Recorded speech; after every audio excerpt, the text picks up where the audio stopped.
L'étude des esters portera d'abord sur l'identification à partir de la formule générale et du nom. Ensuite, sur la synthèse, l'hydrolyse et la saponification. Donc, sur l'identification par les propriétés chimiques. Enfin, sur les applications. Comment s'écrit la formule générale des esters? La formule générale des esters s'écrit ou bien avec R pouvant être un atome d'hydrogène ou un groupe carboné, alors que R' ne peut être qu'un groupe carboné. Le groupe d'atomes mis en exergue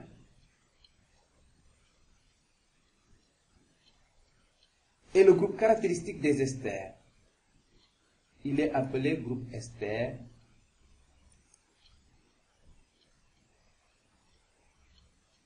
Il faut bien le reconnaître. Sa présence dans une formule semi-développée permet d'affirmer que la molécule correspondante est un ester. Revenons à la formule générale des esters.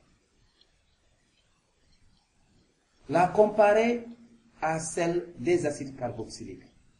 Vous constatez que le groupe hydroxyle est remplacé par le groupe alkoxy.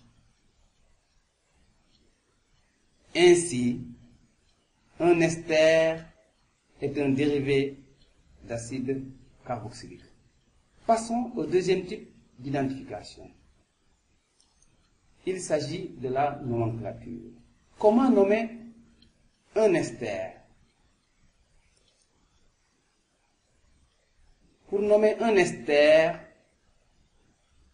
on part du nom de l'acide carboxylique correspondant, on supprime le mot acide, on remplace la terminaison oïque par OAT, et on ajoute le nom du groupe alkyle R' précédé de 2. Pour bien appliquer la règle, il faut bien distinguer la partie dérivée de l'acide carboxylique correspondant. On numérotera les chaînes carbonées si besoin.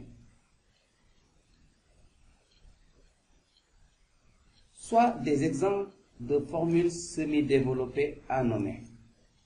Voilà le premier exemple. Bien, la partie dérivée de l'acide carboxylique, acide méthanoïque, on dira méthanoate. Le groupe R' et le groupe méthyle, le nom systématique de cette formule semi-développée est le méthanoate de méthyle. Deuxième formule semi-développée à nommer. Bien, partie dérivée de l'acide carboxylique, acide éthanoïque, on dira éthanoate. R', groupe méthyle, le nom systématique ou nom officiel est l'éthanoate de méthyle. Troisième exemple à nommer. Bien, partie dérivée, acide méthanoïque, groupe R', éthyle, nom officiel, méthanoate d'éthyle. Enfin, un quatrième exemple à nommer.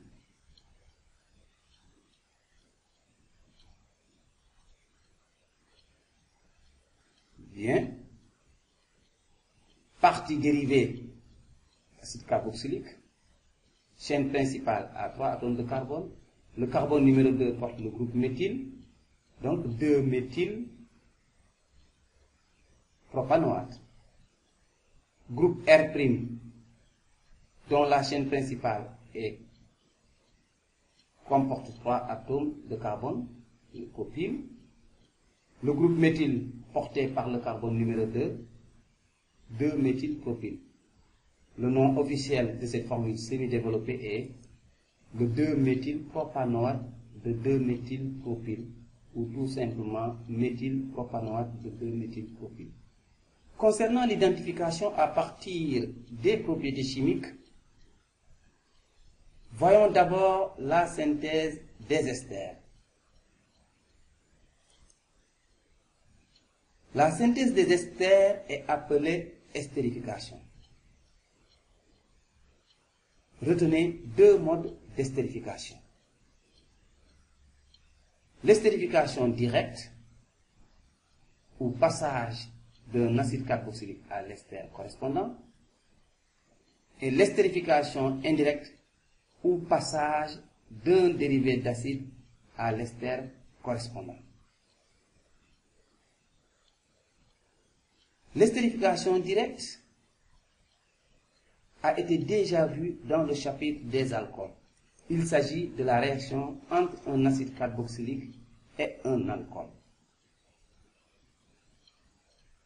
Comment se forme l'ester? Écrivons l'équation bilan. Une mole d'acide carboxylique réagit avec une mole d'alcool pour donner, alors là, regardez bien, une mole d'eau. À côté, une mole d'ester. L'ester se forme donc par remplacement du groupe hydroxyle, du groupe carboxyle, par le groupe alkoxy de l'alcool.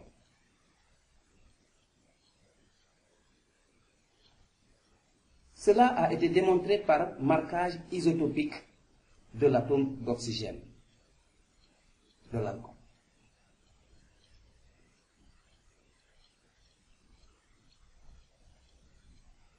Quelles sont les caractéristiques de la réaction?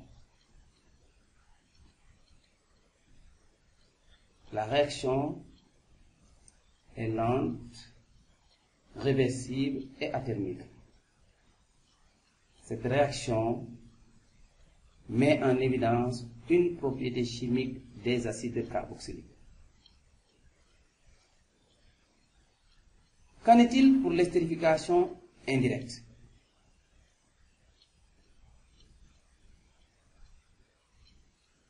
L'estérification indirecte est la réaction d'un dérivé acide avec un alcool.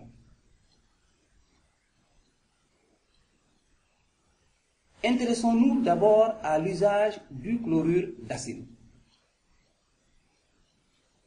La réaction est traduite par l'équation bilan.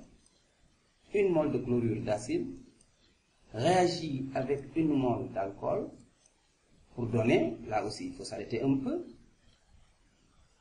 une mole de chlorure d'hydrogène et une mole d'ester. Là aussi vous constatez que le groupe alkoxy de l'alcool remplace l'atome de chlore du groupe chlorure d'acide. Deuxième constat, la réaction est rapide et totale. Elle traduit une propriété chimique des chlorures d'acide. Voyons l'usage d'un anhydride d'acide. Une mole d'anhydride d'acide réagit avec une mole d'alcool pour donner, alors là aussi, arrêtez-vous un peu, une mole d'acide carboxylique.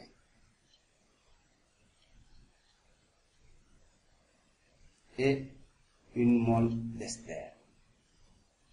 Vous voyez que le groupe carboxy de l'anhydride est remplacé par le groupe alkoxy de l'alcool pour la formation de l'ester. L'exemple choisi est un anhydride symétrique. S'il s'agissait d'un anhydride mixte, on aurait un mélange de 2 esters et un mélange de 2 acides carboxyliques. Rappelez-vous, un anhydride mixte dérive de 2 acides carboxyliques différents.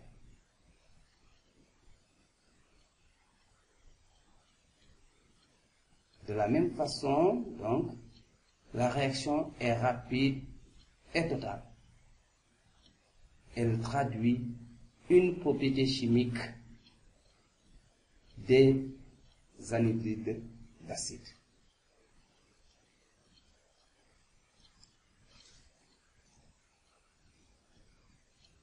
Voilà 3 méthodes de synthèse d'un ester. La synthèse à partir d'un acide carboxylique et d'un alcool, la synthèse à partir d'un chlorure d'acide et d'un alcool, et la synthèse à partir d'un anhydride d'acide et d'un alcool. La première synthèse citée est lente, limitée et athermique. Les 2 dernières synthèses citées sont rapides et totales avec un bon rendement. Pour boucler la partie estérification, nous allons voir la synthèse d'un triester du glycérol. L'alcool est connu d'avance, c'est le glycérol. Quel est le nom systématique du glycérol? Bien, c'est le propane 1, 2, 3 thiol. Voilà sa formule. Utilisons l'acide carboxylique pour la préparation du triester. Alors, vous voyez que le propane 1, 2, 3 thiol porte 3 groupes hydroxyle. Une mole réagit nécessairement donc avec 3 moles d'acide carboxylique.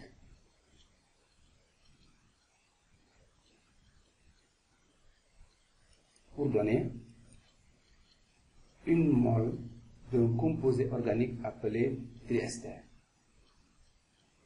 Vous constatez aisément les 3 groupes ester. À côté de ce triester, il se forme 3 moles d'eau. Nous avons proposé une méthode de synthèse. Comme exercice à faire, écrire, il faut bien noter, les équations bilan traduisant la synthèse du triester avec les 2 autres méthodes.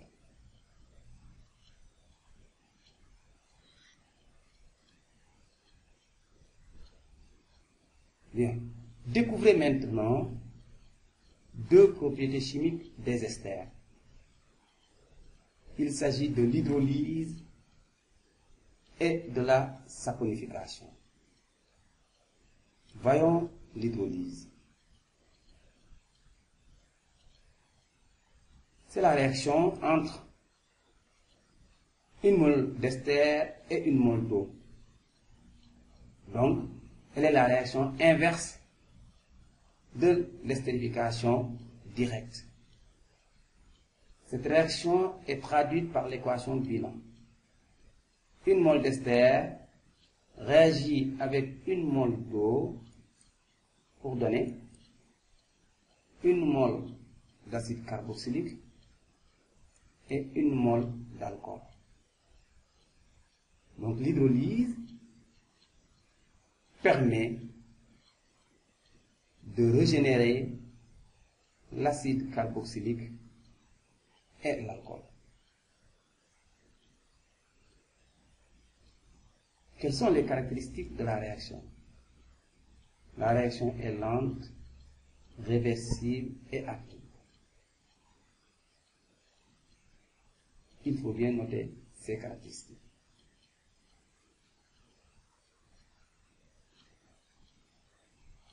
Passons à la saponification. C'est quoi la saponification? Quelle est la réaction entre une base forte et un ester gras? Là aussi, on va s'arrêter un peu.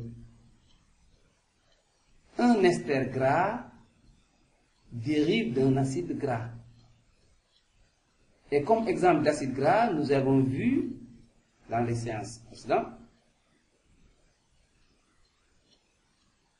l'acide butanoïque ou l'acide butyrique et l'acide stéarique.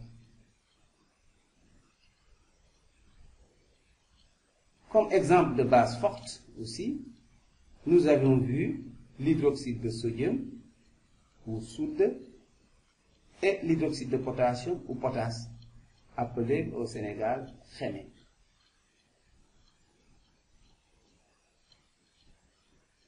La réaction entre une base forte et un ester gras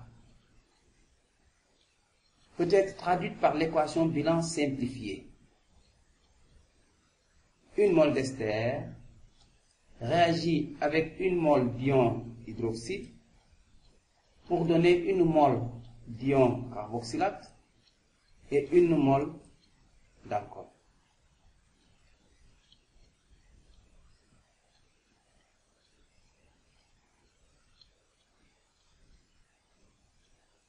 Maintenant, si la base forte considérée est l'hydroxyde de sodium, nous aurons tout simplement le carboxylate de sodium. Si la base forte utilisée est l'hydroxyde de potassium, nous aurons un carboxylate de potassium. Quelles sont les caractéristiques de cette réaction? La réaction de saponification est une réaction lente et totale. L'industrie utilise les triesters du glycérol pour fabriquer du savon. Comment se passe la réaction? Voilà donc le triester. Cette fois-ci, nous prenons comme exemple de base forte l'hydroxyde de sodium. La particularité ici, c'est que le triester porte 3 groupes ester. Donc une mole de triester nécessite 3 moles d'hydroxyde de sodium pour donner 3 moles de carboxylate de sodium. Et le carboxylate de sodium utilisé est appelé savon, plus une mole de glycérol. Ici, vous constatez que le glycérol est régénéré. Le carboxylate de sodium ici est un savon dur. Si on remplaçait l'hydroxyde de sodium par l'hydroxyde de potassium, on aurait un carboxylate de potassium qui est un savon mou. Nous illustrons cela avec ces images. Voilà, vous avez en face de vous un savon dur et ce savon a été fabriqué à partir de l'huile d'olive.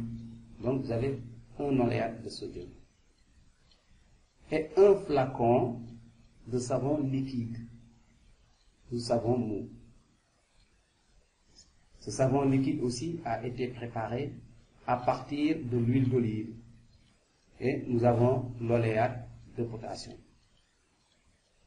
Alors, retenez bien que quand nous avons un carboxylate de sodium, nous avons un savon dur.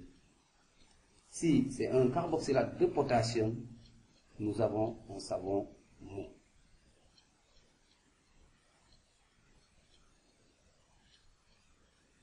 À partir de cet exemple, il faut noter que les esters sont beaucoup employés et synthétisés dans l'industrie. Par exemple, l'industrie agroalimentaire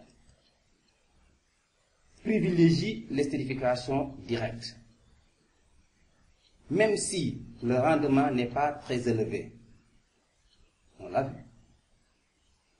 L'industrie agroalimentaire trouve à l'améliorer en distillant l'ester qui se forme ou en éliminant l'eau. Aussi, il faut noter que les acides carboxyliques sont plus faciles à utiliser comparé aux dérivés d'acides qui sont instables. L'industrie agroalimentaire utilise aussi les esters pour la synthèse des arômes des fruits, comme la pomme, la banane, la poire. Cela grâce à l'odeur agréable des esters. Cette odeur agréable amène l'industrie cosmétique à utiliser les esters pour fabriquer des parfums. Comme exemple, nous prenons le parfum de jasmin ou éthanoate de benzine. Les esters sont aussi des principes actifs de certains médicaments. Ainsi, ils sont employés dans l'industrie pharmaceutique. Par exemple, dans l'aspirine de formule semi-développée, on retrouve les fonctions ester, donc ester et carboxyle. L'écriture de cette formule semi-développée est une réponse à la deuxième question posée dans l'introduction.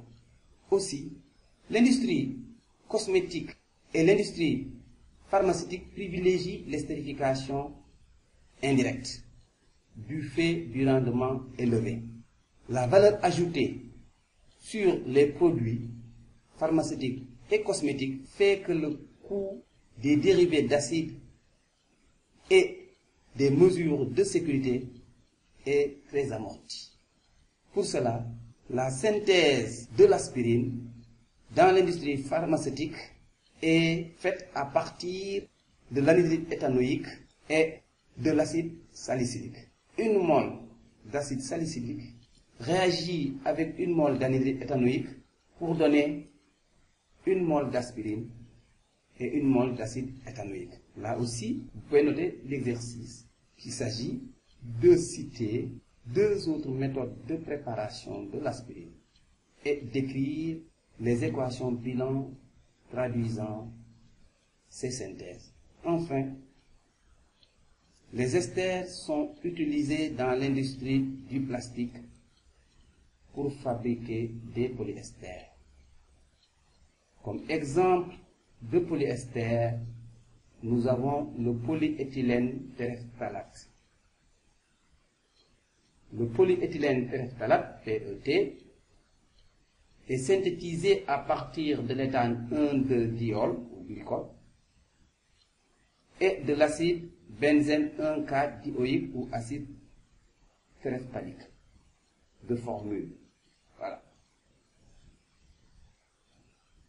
L'équation bilan qui traduit cette synthèse est N mol de glycol réagissent avec N mol d'acide téréphthalique pour donner 1 mol de polyéthylène terephthalate et 2N moins 1 mol d'eau. Là aussi, on s'arrête un peu. Vous identifiez dans le motif le groupe ester. Ce groupe ester est répété N fois, d'où le nom de polyester. Ainsi, cette réaction est appelée polyestérification. Elle a eu lieu grâce aux deux groupes hydroxyle du glycol et aux deux groupes carboxyle de l'acide. Ces deux groupes différents s'unissent pour former le polyéthylène terephthalate. Le polyéthylène terephthalate peut aussi être synthétisé à partir d'un chlorure d'acide. Alors, comme exercice, écrivez l'équation bilan de la réaction de synthèse utilisant le chlorure d'acide correspondant à l'acide téréphthalique. Le polyéthylène téréphthalate est utilisé dans la fabrication des fibres textiles, des flacons, des emballages, pour ne citer que cela. Ces différentes applications prouvent que les esters ont une grande importance dans la vie courante. Retenez sa formule générale, son groupe caractéristique, sachez nommer un ester et puis sachez citer les différentes méthodes de synthèse, leurs caractéristiques et enfin sachez écrire les équations bilan de ces réactions de synthèse. Pour la suite de cette leçon, nous allons voir le dernier dérivé d'acide. Il s'agit des amides.